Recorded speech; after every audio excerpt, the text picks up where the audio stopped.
Merry Christmas, everybody. Happy holidays. We are just thrilled to have all of you here.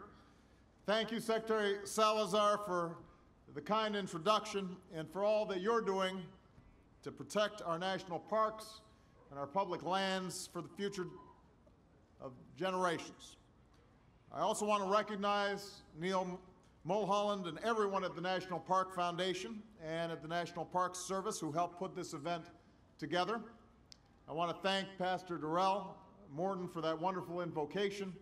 And of course, thanks to Common and all of tonight's performers for joining us here as we light the National Christmas Tree for the 88th time. This is a very proud holiday tradition, snow or shine, in good times and in periods of hardship.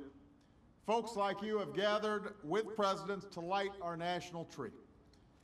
Now, it hasn't always gone off without a hitch. On one occasion, 2 sheep left the safety of the nativity scene and wandered into rush hour traffic. That caused some commotion. Often, the ceremony itself has reflected the pain and sacrifice of the times. There were years during the Second World War when no lights were hung in order to save electricity. In the days following Pearl Harbor, Winston Churchill joined President Roosevelt to wish our nation a happy Christmas even in such perilous days. But without fail, each year we have gathered here. Each year we've come together to celebrate a story that has endured for 2 millennia. It's a story that's dear to Mishel and me as Christians, but it's a message that's universal.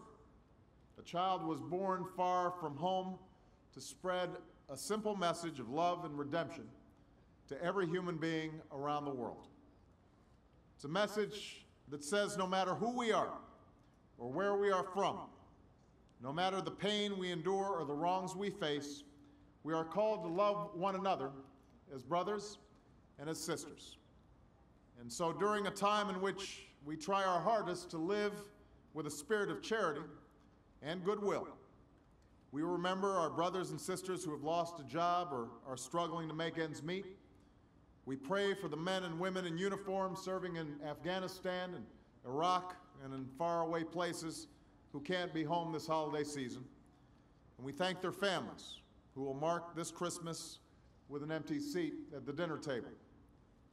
On behalf of Malia, Sasha, Mishel, Marian, who's our grandmother-in-chief, and Bo, don't forget Bo, I wish all of you a Merry Christmas and a blessed holiday season. And now I'm going to invite the entire Obama crew up here to help me light this Christmas tree.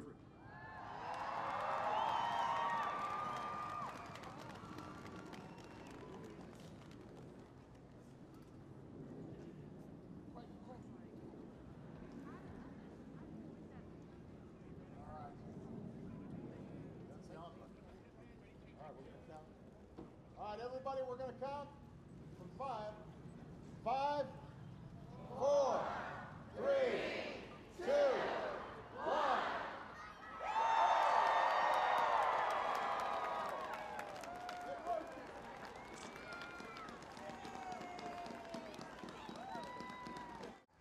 Here with the holiday classic, please welcome the incomparable First Lady Michelle Obama.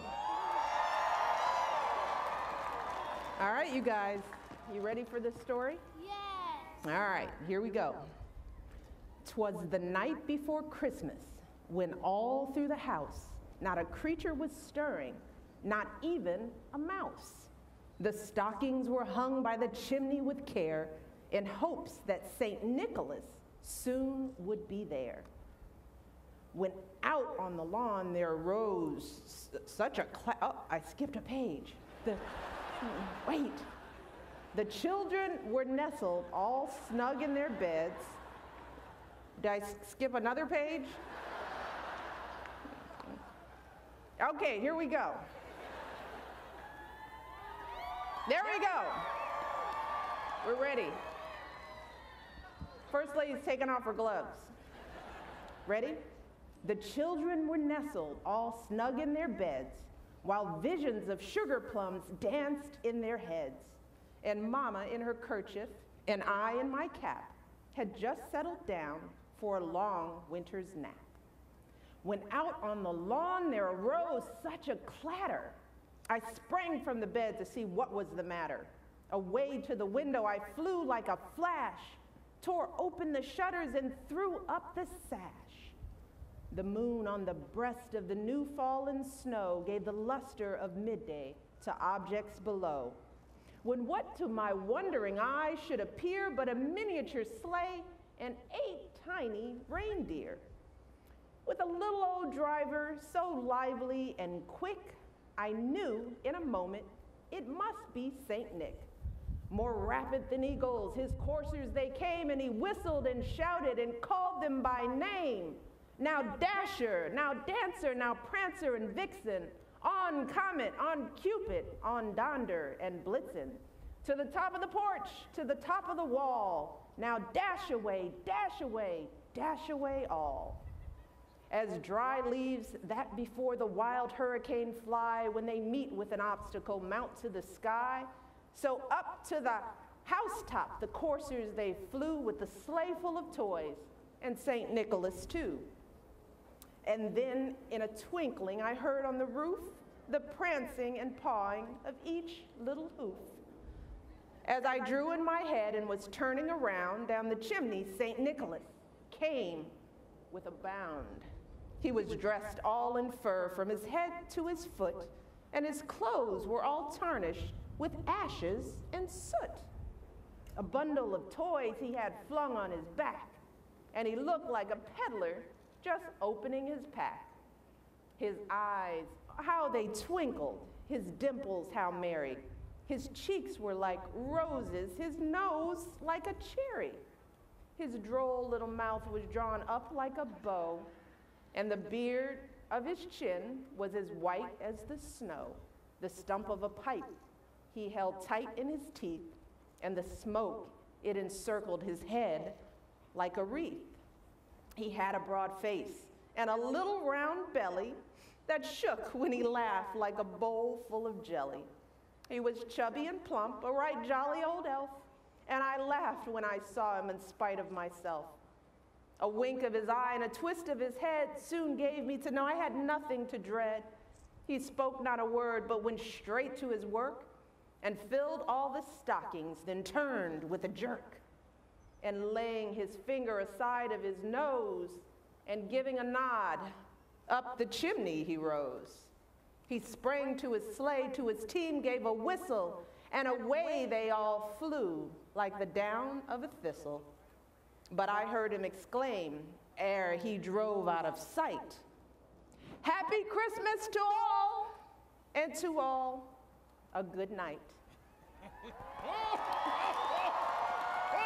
That's it, right? Yes, yes, that's exactly how I remember it. Oh, listen.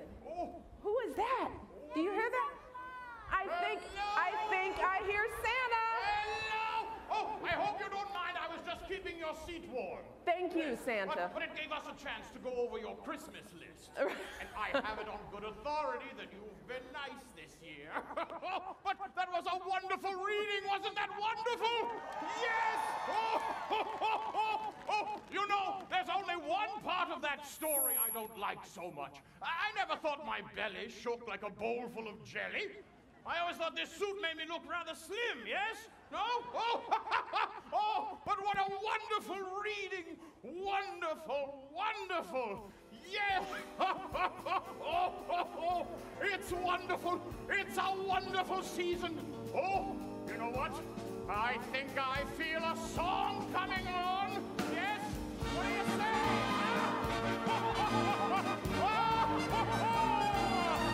It's the most wonderful time of the year, with the kids jingle belling and everyone telling you be of good cheer. It's the most wonderful time of the year. It's the happiest season of all. With those great happy greetings and wonderful greetings when friends come to call, it's the happiest season of all. There'll be parties for hosting, marshmallows for toasting, and caroling out in the snow. There'll be scary ghost stories and tales of the glories of Christmases long, long ago. It's the most wonderful time of the year. There'll be much mistletoeing and hearts will be glowing when loved ones are near. It's the most wonderful time of the year. Wonderful! Yes! Hello, everyone! Hello there! Yes! Oh, good to see you! I'll be back in a few weeks! Oh, yes! Hello over there! There'll be parties for hosting, marshmallows for toasting, and caroling out in the snow. There'll be scary ghost stories and tales of the glories of Christmases long, long ago.